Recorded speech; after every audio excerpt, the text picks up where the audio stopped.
నిన్న అశోక్ నగర్లో జరిగినటువంటి ఘటన మనందరం చూసినాం. ఈ నేపథ్యంలో భాగంగా ఏదైతే కాశీని చాలా దారుణంగా పోలీసులు కొట్టినటువంటి పరిస్థితులు కూడా మనం చాలా దగ్గర నుంచి చూసినాం. ప్రస్తుతం మనతో పాటు కాశీ ఉన్నారు, మాట్లాడించే ప్రయత్నం చేద్దాం.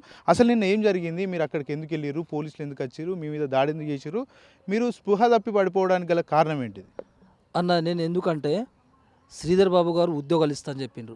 ఉద్యోగాలు ఇవ్వండి అని చెప్పి మేము నిరసనంగా భారత రాజ్యాంగం ప్రకారం మేము అక్కడికి నిరసన తెలియజేస్తూ ఉన్నాం. పోలీసులకు ఎందుకంటే కనీసం పోలీసులు అధికారులు ఎవరైతే ఉన్నారో, ఎందుకంటే ఒక గాడిదని ఏ విధంగా అయితే లాక్కెళ్తారో ఆ విధంగా కుక్కను లాక్కెళ్తున్నట్టు లాక్కెళ్ళి, ఎందుకంటే యావత్ తెలంగాణ ప్రజలు మొత్తం చూస్తుండగానే, ఎందుకంటే అక్కడున్న సీఏ కావచ్చు, ఎస్ఐ కావచ్చు, కానిస్టేబుల్ కావచ్చు, పట్టుకే లాక్కెళ్ళడమే కాకుండా కడుపులో కొట్టిండ్రన్న, గుద్దిండ్రు ఇవాళ. ఎందుకంటే ముఖం మీద కూడా గుద్దిండ్రు. అందుకోసం నేను స్పృహ పడిపోయాను. ఎందుకంటే రాత్రి మొత్తం నేను హాస్పిటల్ ఉన్నా, పొద్దున మాత్రమే డిశ్చార్జ్ అయ్యా. ఎందుకంటే గుద్దింది ఎక్కడ కూడా కనబడనివ్వకుండా, ఎందుకంటే ఈ రాష్ట్ర ప్రభుత్వం కావచ్చు, ఈ పోలీసులు కావచ్చు, ఇవాళ విద్యార్థులపైన, నిరుద్యోగులపైన ఎంత కక్షపూరితంగా కక్ష పెట్టుకున్నారో, ఏ విధంగా అయితే ఇవాళ విద్యార్థులపైన ఏ విధంగా కక్ష సాధింపులు ఇచ్చేస్తూ ఉన్నారో నాకు క్లియర్ కట్ కనిపిస్తూ ఉంది. తెలిపినటువంటి ప్రాంతంలో ఏమైనా 144 కర్ఫ్యూ లాంటి ఏమైనా ఉన్నాయా? అక్కడ పోలీసులు ఏమైనా పెట్టిరా? ఏం పెట్టలేదన్న. ఎందుకంటే విద్యార్థులు, నిరుద్యోగులు రోడ్డు మీదకి రావద్దు, ఈ లంజా కొడుకులు మొత్తం ఇచ్చేయండి, కొట్టండి, చంపండి అని అక్కడున్న అధికారులు మాత్రమే అక్కడ బహిర్గతంగానే మాట్లాడుతుంటే కూడా విద్యార్థులు మొత్తం అవాక్ అయిపోయారు. అక్కడ చూస్తుంటే అరే వీళ్ళ అధికారుల, పోలీసుల కనీసం వీళ్ళకు ఇంత జ్ఞానం ఉందా, వీళ్ళకి ఎవరు ఉద్యోగాలు ఇచ్చారు, ఎవరన్నటువంటి వీళ్ళకి రిక్రూట్మెంట్ చేసుకున్నారు, కనీసం జ్ఞానం కూడా లేకుండా, ఒక తల్లి కడుపు నుంచి బయటకు వచ్చి ఒక తల్లి పేగు కూడా తెలియకుండా, ఒక తల్లిని కూడా చూడకుండా ఆ కొడుకుని, ఎందుకంటే లంజా కొడుకు అమ్మ అన్నటువంటిది తిట్టి ఇవాళ కడుపులో గుద్దుతుంటే, ఇవాళ ఆకు రౌడీల కంటే దారుణంగా ఇవాళ రౌడీలు ఏ విధంగా అయితే మనం చూస్తూ ఉంటామో, రౌడీల కంటే దారుణంగా ఇవాళ పోలీస్ వ్యవస్థ ఈ కాంగ్రెస్ ప్రభుత్వంలో తయారైంది. ఎందుకంటే ఈ కాంగ్రెస్ ప్రభుత్వంలో ఉన్న పోలీస్ వ్యవస్థ ముందుకు మారాలి.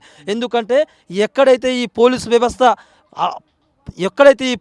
అంటే అనేటువంటిది పేదోళ్ళపైన మాత్రమే, విద్యార్థులపైన మాత్రమే, నిరుద్యోగులపైన మాత్రమే దాడులు చేస్తుంది. ఎందుకు మంత్రులపైన, ఎమ్మెల్యేలపైన, డబ్బున్నలపైన ఎందుకు అన్నటువంటి మీ స్టేజ్ నుంచి వెళ్ళిపోయారు కదా, వాళ్ళు కూడా ఆ పోస్టింగ్లు వెళ్ళడానికి కారణం మీలాంటి పరిస్థితుల నుంచే వాళ్ళు ఆ పోస్టింగ్లోకి వెళ్తారు.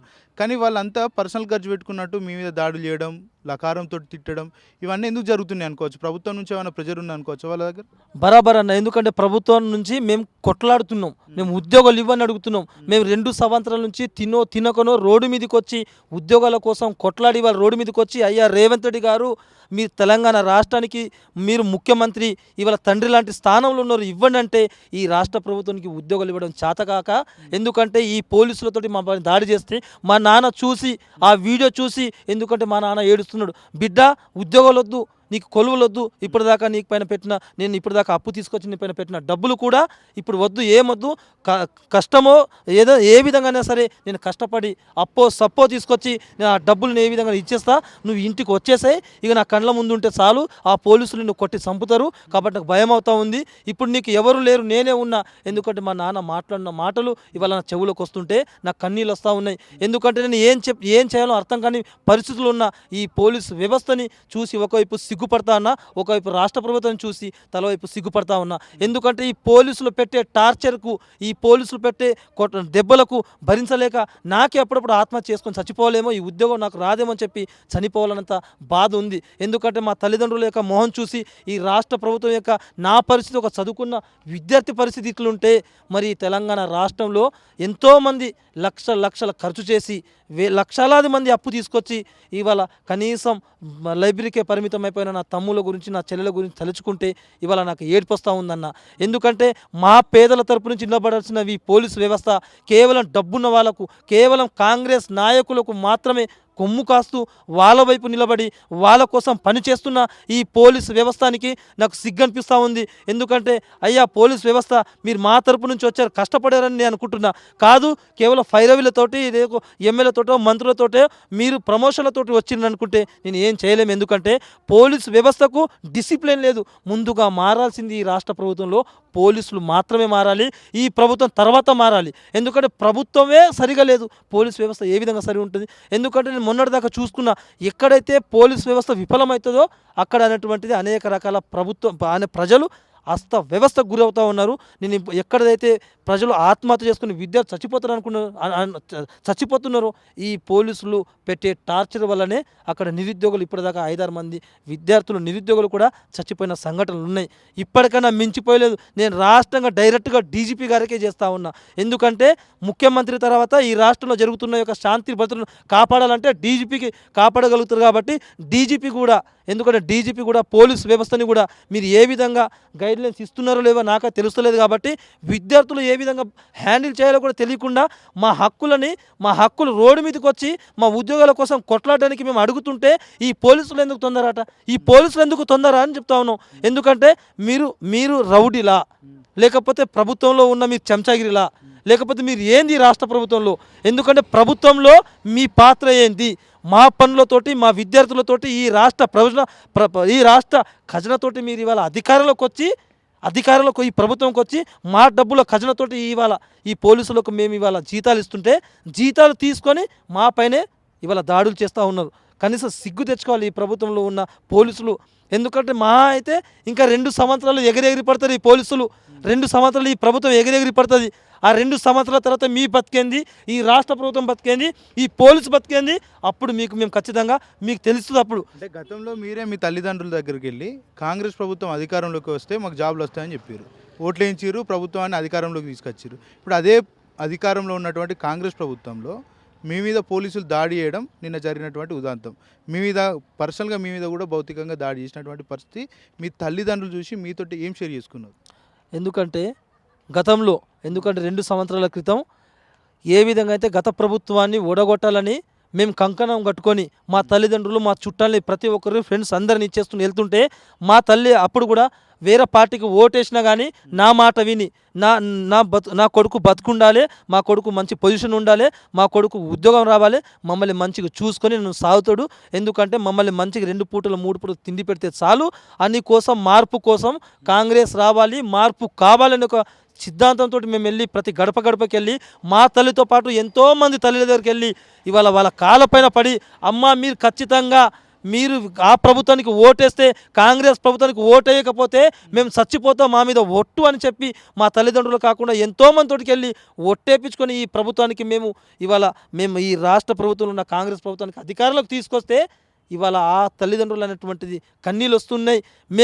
ఎందుకంటే బిడ్డ మేము ఆ రోజు మాకు తెలుసు, ఈ ప్రభుత్వం యొక్క వ్యవస్థ మాకు తెలుసు, మిమ్మల్ని మీ ముఖం చూసి, మీ కన్నీళ్ళు చూసి, మీ కడుపు ఆవేదన చూసి, ఎందుకంటే మేము కాంగ్రెస్ రావాలి, మార్పు కావాలని విద్యార్థులు, నిరుద్యోగులు రోడ్డు మీదకి వస్తే మీ కన్నీళ్ళు ఆవేదన చూడలేకనే అందుకోసం మీ మాట విని మాత్రమే మేము ఓటేసి ఇవాళ తెలంగాణ రాష్ట్రంలో ఇవాళ కాంగ్రెస్ ప్రభుత్వానికి ఓటేసి గెలిపించినందుకే ఇవాళ మా చెప్పుతోటి మేమే కొట్టుకునే విధంగా, ఎందుకంటే తల్లిదండ్రులకు చదువు రాదు పాపం, మేము ఎవరికి ఓటేయమంటే వాళ్ళకే ఓటేసిండ్రు.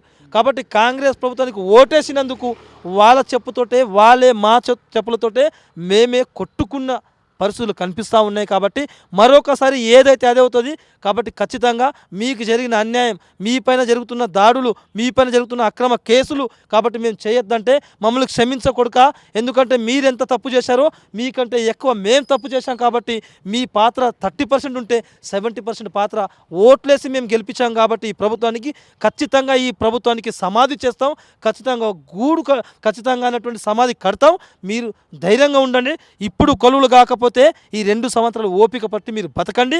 ఖచ్చితంగా మా ఓటు ద్వారా ఈ రాష్ట్ర ప్రభుత్వానికి చెప్పుతో సమాధానం చెప్తాం. ఎవరైతే రేవంత్ రెడ్డి ఉన్నారో ఖచ్చితంగా పేద బిడ్డలైనటువంటిది, తల్లులైనటువంటి, తండ్రులైనటువంటి, అక్క చెల్లెలైనటువంటి చెప్పుతోటి ఈ ప్రభుత్వానికి సమాధానం చెప్తాం. ఖచ్చితంగా చెప్పుల హారం వేసి ఈ ప్రభుత్వాన్ని కూలుస్తాం. ఖచ్చితంగా ఏ ఒక్కరు కూడా ఓట్లు లేకుండా కాస్తో కూస్తో కాంగ్రెస్ ప్రభుత్వం, కాంగ్రెస్ యొక్క పేరు, ఇజ్జత్ మొత్తం ఈ దుర్మార్గుడు తీసినందుకు ఖచ్చితంగా ఇవాళ కాంగ్రెస్ నాయకులు కూడా ఇవాళ సిగ్గుతో తల వంచుకుంటున్నాడు. ఎందుకంటే మా ఆయన చెప్తా ఉన్నాడు, ఎందుకంటే కాంగ్రెస్ కూడా మాకు క్షమించండి తమ్ముళ్ళు, ఎందుకంటే మేము అనుకున్నాం మాకే గతి లేదు, మీకేడు ఉంటుందా బాబు అని చెప్తా ఉన్నాడు ఆయన. కాబట్టి మేము ఖచ్చితంగా బరాబర్ మేము ఇవాళ మాకు ఒక చెంప పైన కొట్టారు కాబట్టి మేము ఎన్ని చెంపల పైన కొట్టారు కూడా త్వరలో మేము సమాధానం చెప్తాము. మీ మీద దాడి జరిగింది కదా, పోలీసులు దాడి చేశారు కదా, దాడి చేసిన తర్వాత మీరు కింద పడిపోయారు, ఆ తర్వాత హాస్పిటల్ తరలించారా పోలీసులు మిమ్మల్ని? ఎందుకంటే నేను ఆల్రెడీ నా మతి సీమితం కింద పడిపోయినా అన్న. నేను హాస్పిటల్ ఉన్నా నేను. ఎందుకంటే చాలామంది విద్యార్థుల పైన కొట్టిన అక్కడక్కడ కొంచెం కొట్టగానే కొంచెం వాళ్ళు బాగానే ఉన్నారు. ఎందుకంటే నాకు ఎక్కువ కడుపులో గుద్దడం వల్ల, మొహం పైన గుద్దడం వల్ల కుత్తికి ఇట్లా కొంతమంది పట్టుకున్నాడు. అందుకోసం ఏం జరుగుతుందో కూడా నేను ఈ యొక్క విచక్షణ అయితే కోల్పోయి నేను ఆల్రెడీ కింద పడిపోయాను. నేను ఏం జరిగింది ఏమో నాకు తెలియదు.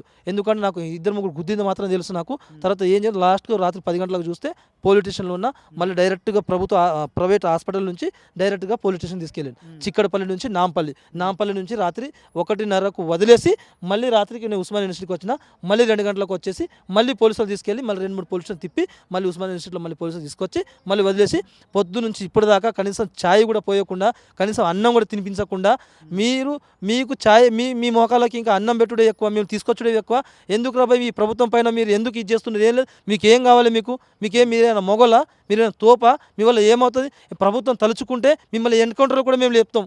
ఎందుకంటే మాకు ప్రభుత్వమే ఆల్రెడీ అన్ని రకాలుగా మాకు అధికారాలు ఇచ్చారు.